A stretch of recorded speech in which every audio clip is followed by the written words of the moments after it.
hello មួយតោះគ្នាបាទថ្ងៃនេះខ្ញុំបានទទួលនឹងកុំព្យូទ័រមួយគ្រឿង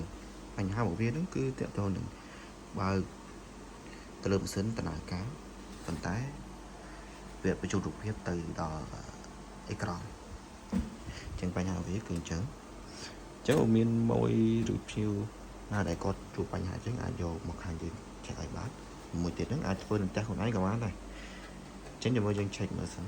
អូខេឥឡូវយើងបើកដំណើរការហើយអញ្ចឹងទៅមើលលើ key របស់យើងដូចជាមានភ្លើងនេះភ្លើងវាចាំមានន័យថាម៉ាស៊ីននេះអាចនឹងបញ្ហា VGA កាតដោយសារតែបើកទៅលើkey ហ្នឹងគឺមានភ្លើងអញ្ចឹងអូខេយើងនឹងតេស្តទៅលើ VGA កាតរបស់យើងថ្មីមួយទៀតអញ្ចឹងយើង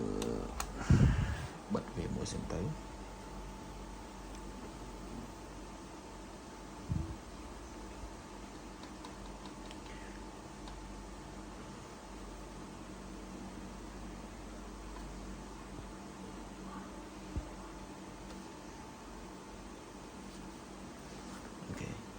បើយើងអាចចុចប៊ូតុងបិទមកណា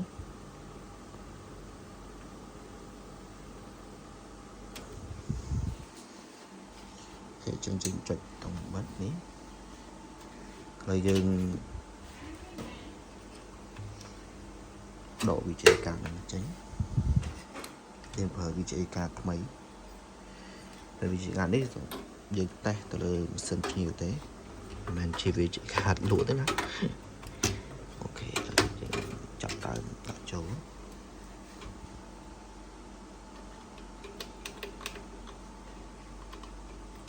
អូខេយើងដោតខ្សែមកបានតង់មក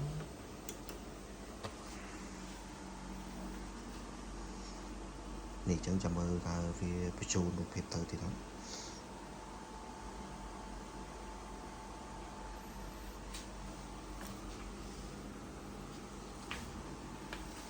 អូខេនេះ